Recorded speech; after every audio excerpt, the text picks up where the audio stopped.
Fala, pessoal, tudo certo por aí? Hoje o assunto é o Corinthians, e tem notícia boa pintando no Parque São Jorge. Rodrigo Garro voltou a treinar e pode ser a grande novidade no clássico diante do Santos, que acontece nesta quarta-feira. Depois de um período afastado por causa das dores na panturrilha, o argentino finalmente participou normalmente das atividades com bola, junto com o restante do elenco. Isso significa que ele está recuperado e pronto para ser relacionado novamente. Claro, depois de um mês parado, é bem possível que ele ainda não comece jogando. A tendência é que o Garro entre no segundo tempo, ganhando alguns minutos para retomar o ritmo, sentir o jogo e começar a se soltar. Mas o simples fato de estar de volta já muda o ambiente, porque o cara tem peso dentro do elenco, tem liderança e qualidade técnica que fazem diferença no meio de campo do timão. O interessante é que ele é o primeiro jogador desse grupo de lesionados em transição que retorna de forma efetiva aos treinos. Agora a comissão técnica fica na expectativa para ver se André Ramalho também consegue evoluir nessa semana. Já o André Carrillo deve demorar um pouco mais, e o Charles, que é menos utilizado, segue num processo físico mais controlado antes de voltar ao campo. Mas o que importa mesmo é o retorno do Garro.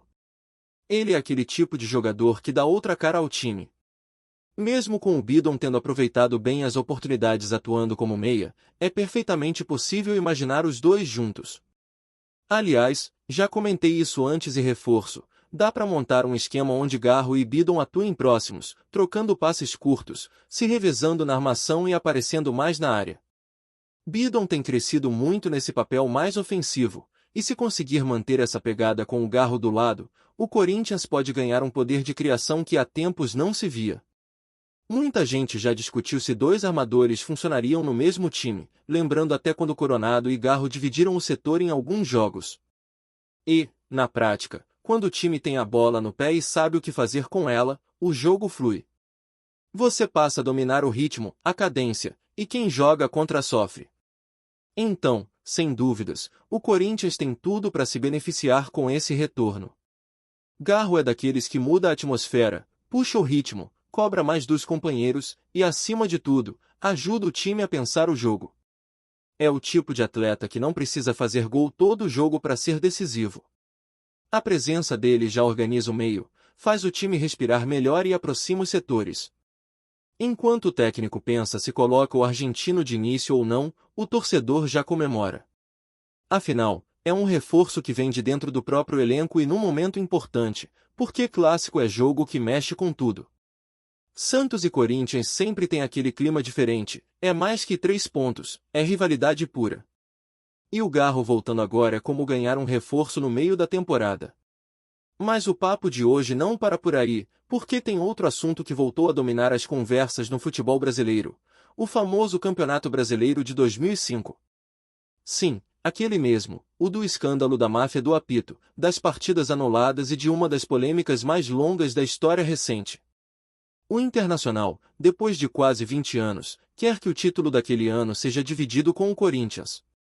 Isso mesmo, os colorados estão tentando, de forma oficial, abrir um processo interno para reivindicar a taça que ficou com o Timão. O pedido partiu de um conselheiro do clube, que levou a proposta para votação no Conselho Deliberativo, e os integrantes entenderam que o tema merecia atenção. Aprovado o movimento, o Inter agora busca formalizar o pedido junto à CBF, tentando usar o argumento de que houve manipulação de resultados e que o campeonato foi afetado por interferências externas. O presidente do clube, por enquanto, não se envolveu diretamente, mas deixou o caminho livre para que os conselheiros avancem. O curioso é que o ex-presidente do Inter, Fernando Carvalho, que comandava o clube naquela época, deu entrevista recentemente dizendo que apoia o movimento. Ele entende que, do ponto de vista moral, o Internacional foi prejudicado, mesmo admitindo que não há provas concretas de interferência em todas as partidas. O ex-dirigente lembra que o árbitro Edilson Pereira de Carvalho, réu confesso, apitou 11 jogos e admitiu manipular resultados. E quando isso veio à tona, a CBF decidiu anular todas essas partidas e refazê-las. Foi a única vez na história que algo assim aconteceu no futebol brasileiro. Na prática, o que mudou com a anulação é que o Inter, que estava na frente, perdeu a liderança e caiu para a terceira colocação após os jogos refeitos. O Corinthians, que havia tropeçado em duelos contra Santos e São Paulo, acabou se beneficiando porque conseguiu novos resultados positivos nas partidas remarcadas. E assim o Timão embalou e terminou campeão brasileiro daquele ano. É claro que, do ponto de vista emocional, o torcedor colorado sente até hoje que o time foi prejudicado. Na época, o Inter tinha um elenco muito forte, jogando bem, brigando pelo título até as últimas rodadas. E quando a CBF decidiu repetir as partidas, a equipe perdeu o embalo. Foi um golpe duro, algo que mexeu com o psicológico dos jogadores. Mas, olhando para os fatos, não havia muita saída. Com um árbitro corrupto admitindo ter manipulado jogos, não dava para simplesmente ignorar.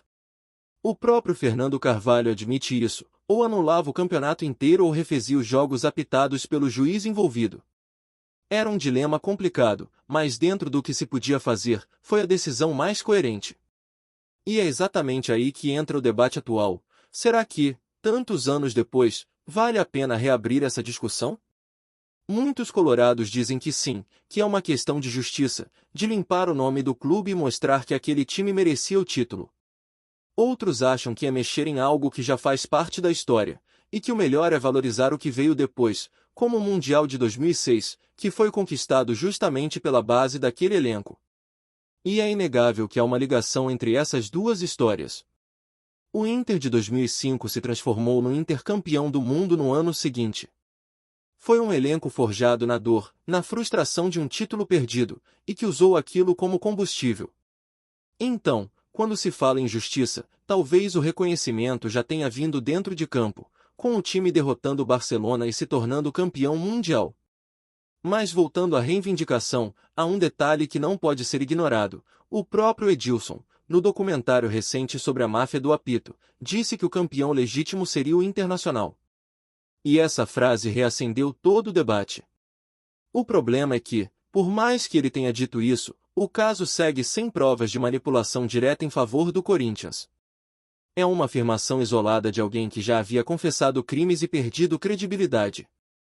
Mesmo assim, bastou essa fala para a polêmica voltar com força total. E é curioso como o futebol tem dessas coisas, né?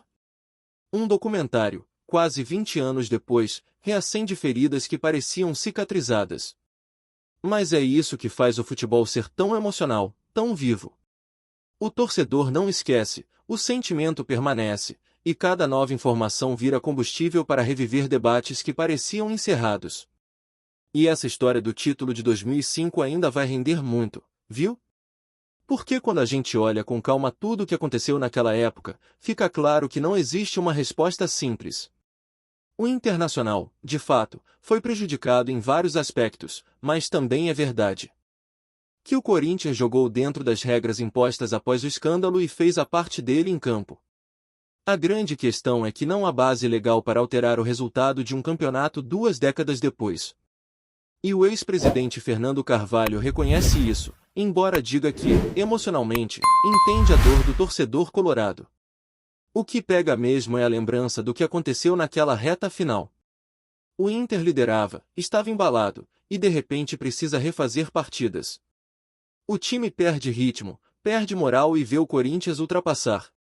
E para piorar, ainda teve aquele famoso jogo no Pacaembu, Inter contra Corinthians, com um pênalti claríssimo no Tinga que o árbitro Márcio Rezende de Freitas não marcou. O lance é lembrado até hoje como um dos maiores erros de arbitragem da história do futebol brasileiro. O jogador foi derrubado, o juiz mandou seguir e, para completar, expulsou o Tinga por reclamação. O Inter se sentiu roubado, e ali o clima explodiu de vez. Só que, por mais grotesco que tenha sido aquele erro, nunca se provou qualquer tipo de envolvimento do Márcio Rezende com o esquema da máfia do apito.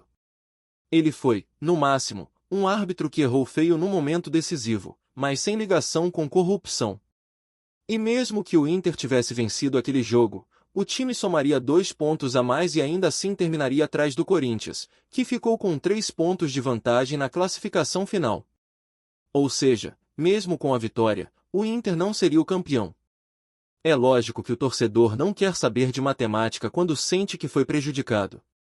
O sentimento fala mais alto, e o torcedor colorado carrega até hoje a sensação de que aquele campeonato foi tirado das mãos do time. Mas do ponto de vista da CBF, não há motivo para mudar o resultado.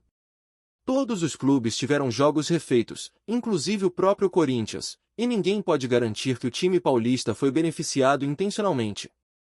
E é aí que entra o ponto mais delicado. O futebol é emoção, mas também é regulamento. O Corinthians jogou, venceu os jogos válidos, somou os pontos necessários e terminou como campeão. Não dá para anular um título simplesmente porque uma das partes se sentiu injustiçada. A justiça esportiva precisa de provas, e não de interpretações. E a verdade é que, até hoje, não existe uma única prova de que o Corinthians tenha sido favorecido diretamente. Mesmo assim, a fala do Edilson no documentário deu munição para essa nova tentativa de reconhecimento. Ele aparece dizendo que o campeão legítimo seria o Internacional, e essa frase ecoou como um grito de revolta entre os torcedores gaúchos. Mas o problema é que o próprio Edilson muda de versão conforme o tempo passa. Em outras ocasiões, ele já declarou ser torcedor do Corinthians e até elogiou o título de 2005. Então, é difícil levar essa declaração como verdade absoluta. Muitos acreditam que o Inter deveria transformar essa discussão em orgulho, e não em briga. Porque, querendo ou não, aquele episódio serviu de combustível para a virada de chave em 2006. A base daquele elenco, que sofreu em 2005, foi a mesma que levantou a taça da Libertadores e depois conquistou o mundo contra o Barcelona. E o torcedor que viveu tudo isso sabe que sem a dor de 2005, talvez não houvesse a glória de 2006. Mas é curioso como o futebol brasileiro parece ter um apego especial por revisitar velhas histórias. Sempre que surge uma brecha, aparece alguém querendo reabrir polêmicas antigas. O Flamengo e o Sport ainda discutem o título de 87. O Atlético Mineiro conseguiu, décadas depois, o reconhecimento de um campeonato de 1937. E agora o Inter tenta dividir o troféu de 2005. É quase uma tradição. O Brasil adora recontar os capítulos mais polêmicos do seu futebol. E é claro que tudo isso gera um novo ingrediente para a rivalidade entre Corinthians e Internacional. Já tem torcedor provocando, já tem meme circulando, e essa história de dividir o título vira combustível para mais provocações. O problema é que, no fim das contas, o Inter corre o risco de ser visto como quem está chorando 2 décadas depois. O próprio Fernando Carvalho reconhece que essa insistência pode acabar virando motivo de deboche. Ele mesmo lembra da história do DVD, aquele episódio em que o Inter fez um vídeo mostrando supostos erros de arbitragem a favor do Corinthians. Na época, isso pegou muito mal e virou piada entre os rivais. Por isso, ele acredita que é melhor preservar a imagem do clube. Afinal, o Inter tem uma história gigante, títulos de peso e conquistas incontestáveis. Não precisa buscar um reconhecimento que dificilmente virá. Até porque, juridicamente, o caso é quase impossível de ser revertido. Não há precedentes, não há provas, e o tempo já consolidou o Corinthians como campeão oficial. Mas, no fundo, dá para entender o lado emocional dessa briga. O torcedor vive de sentimento, e sentimento não prescreve. O que aconteceu em 2005 marcou uma geração inteira. Foi o ano em que o Inter teve uma das melhores equipes do país, jogando um futebol bonito, competitivo, e que acabou perdendo o título no meio do caos. Então, é natural que esse fantasma ainda ronde os colorados. Antes de prosseguirmos, te pedimos que deixe seu like e já se inscreva no canal para não perder nenhuma novidade exclusiva do Corinthians. Continuando. Roger Guedes finalmente quebrou o silêncio que cercava seu futuro e, nas últimas horas, rumores quentes tomaram conta das redes e dos bastidores do futebol brasileiro. O atacante estaria muito próximo de um acerto definitivo com o Corinthians.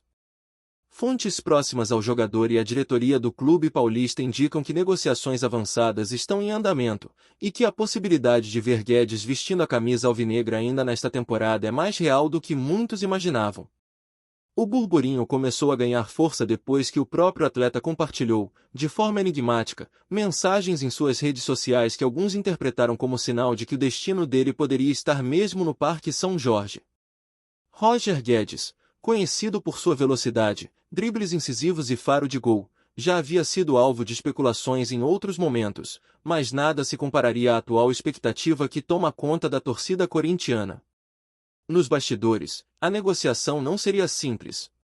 O jogador tem contrato com outro clube, e os valores envolvidos exigem cautela.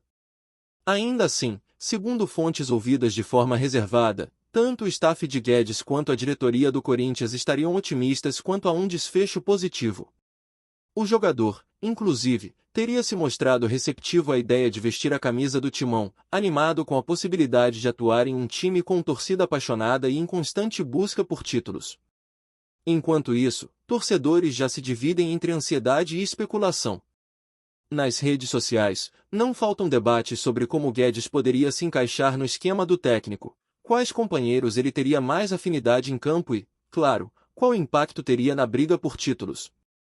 A imprensa especializada também reforça o clima de expectativa, alguns jornais dão como certo o acerto iminente, enquanto outros mantêm cautela, lembrando que no futebol, especialmente em negociações de peso, nada está 100% garantido até a assinatura do contrato. Uma coisa, porém, é clara, Roger Guedes está de volta aos holofotes. O silêncio do atacante só aumentou o mistério e, por consequência, a ansiedade dos corintianos. Se o rumor se concretizar, o Timão poderá ganhar um reforço de peso, capaz de mudar o ritmo do ataque e trazer mais criatividade ao setor ofensivo. Até lá, a torcida vai seguir de olho, compartilhando especulações, analisando cada pista e, acima de tudo, sonhando com o dia em que Roger Guedes finalmente desembarque em São Paulo para vestir o manto alvinegro. Apresentamos as últimas notícias do Corinthians diariamente. Inscreva-se no nosso canal e deixe o seu like para continuar recebendo informações exclusivas. Não se esqueça de compartilhar a sua opinião sobre essa notícia nos comentários, pois sua participação é crucial para o Corinthians. Até o próximo vídeo, fiel!